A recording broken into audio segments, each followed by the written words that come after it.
Beverly, thank you so much for joining me on the podcast today. Oh my goodness. Jen, I have been looking forward to this for such a long time. Unfortunately, our technical glitches compromised our great collaboration, um, but we move forward because that's what we do.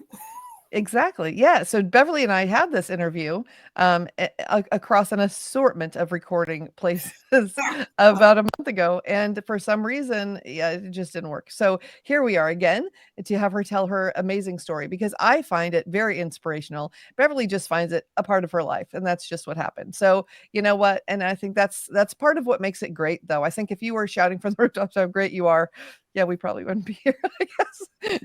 But yeah, I think your story it inspires me. It truly does. I think, we came from a similar situation. I think, both our dads left school at an early age and worked, um, and wanted more for their kids, right? Yeah. That's where it started. Um, so yeah, tell me a little bit about your journey. Well, as you said, my father left school when he was, I don't think he reached the eighth grade.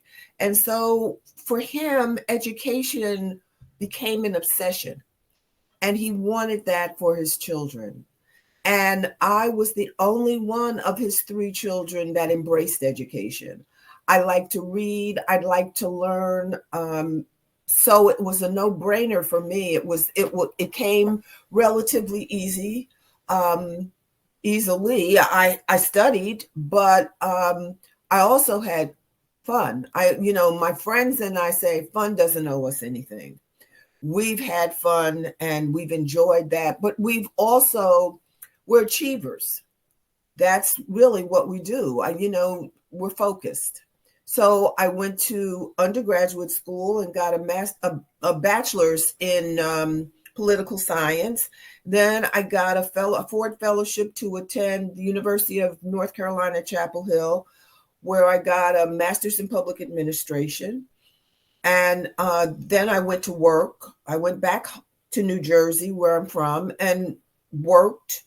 And then I decided I wanted to go to law school. And I'd always wanted to go to law school, but Rutgers University began an evening program, which made it easy for me to do. And that's what I did. And people are always amazed when I said, yeah, I worked a full-time job and I went to law school at night. There was no other way I could have done it. No one was saying, Beverly, you go to law school during the day, and we'll pay for it. And you just focus on law school. That wasn't my circumstance.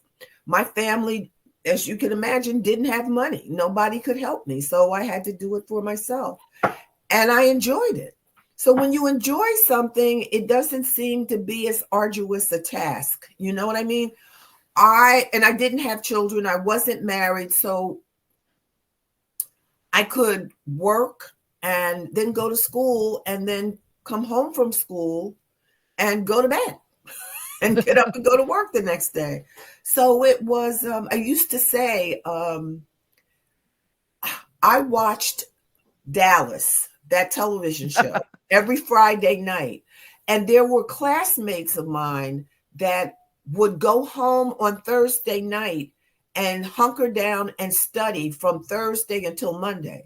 And I used to say to some of my friends in law school, well, there are people that were watching that didn't watch Dallas, that didn't do any better than I did in law school.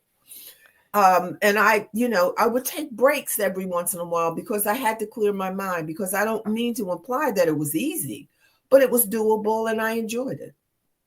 And then somebody came to me in my last year and told me that they wanted me to apply for a law clerk position, a prestigious law clerk position. And if attorneys know that if you can get the right clerkship, that can really change how you move forward as an attorney. But they don't pay much. And I had bought a house my last year in law school. I don't know, timing wasn't right, but it was one of my best decisions. So it turned out. And it was a 2-family house. So I had income toward the mortgage, which was helpful because I was making peanuts as a law clerk.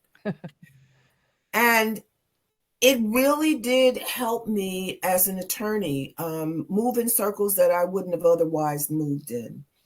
And I was afforded opportunities that I would not have been afforded. And I landed a job that I'm reasonably sure would not have turned out as well.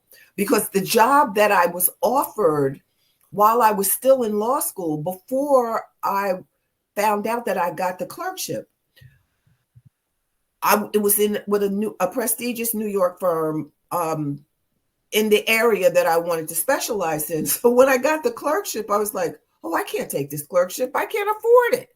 There's no money. And when I talked to the partner that hired me, he said, oh, no, we want you to take the clerkship. We'll hold your job for a year. We want our attorneys to be developed. I'm like, developed? I worked for, because the clerkship was only for a year, and then you had to leave. And then they brought in a new slate of clerks.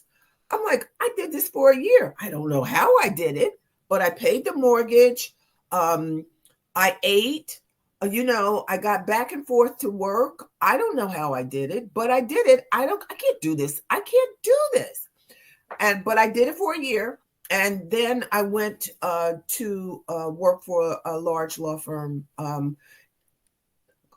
a national law firm that had a New Jersey office. And then subsequently, I moved into its New York office and worked for one of the preeminent employment attorneys in the country at the time. That's amazing. I just think that's such an amazing story. I really do. It just goes to show that if you want something, right? If you want something, you can do it. You just have to work, but it's not easy. You're not saying it was easy. I'm not saying it was easy. It was doable. And there were other people doing it. I mean, my law school colleagues, who I'm still friendly with. In fact, we had dinner a couple of weeks ago, or maybe last month. You do what you have to do. And one of them didn't study for squat. He did very well. You have to know what you can do and what you can't do.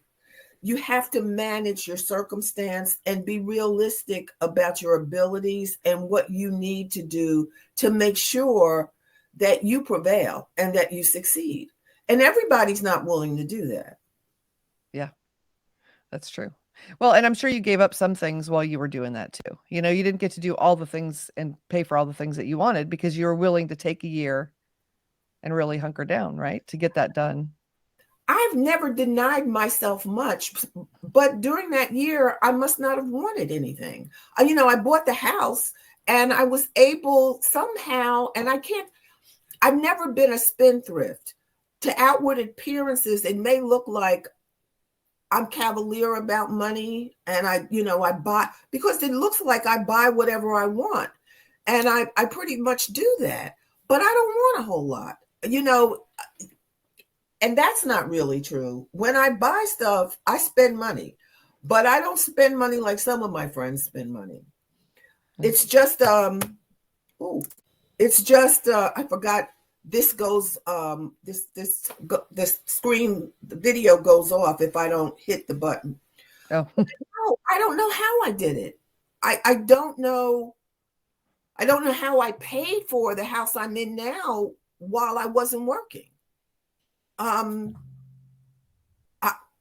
I did though, because I must have had, I wasn't working full time. I had left my corporate job because I wanted to pursue writing the book and talking to people about how they could be more successful in their careers and employment, because people were acting, this was around 2008, 2009, the Great Recession.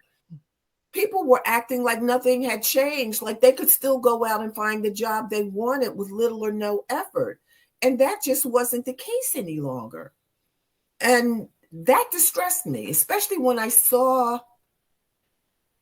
men who had always taken care of their families. They'd always been able to take care of their families. They'd lost their jobs and they could no longer provide. And that made me think of my father. My father at one point worked 3 jobs so he could take care of his family. And I said to myself, I can help.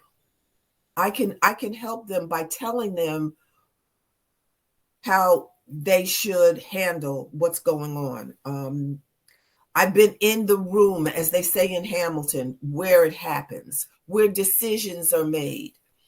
And people were not realistic about how to move forward. And that was distressing to me, because I did see my father.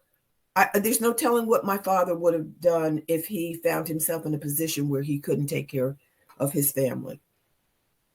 So whether it was hubris or just ignorance, I didn't know what I didn't know. I just felt, I know this is not working.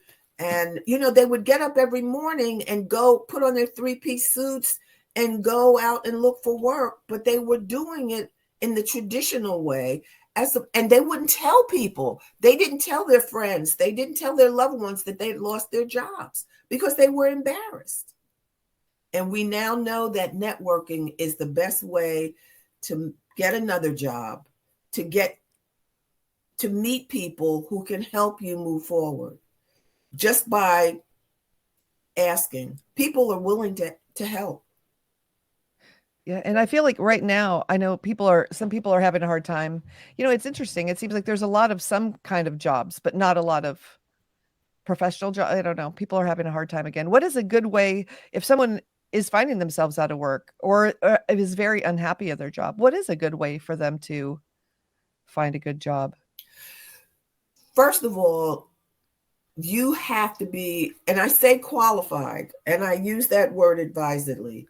You have to be realistic about your skill set and about your qualifications, of what you bring to the table.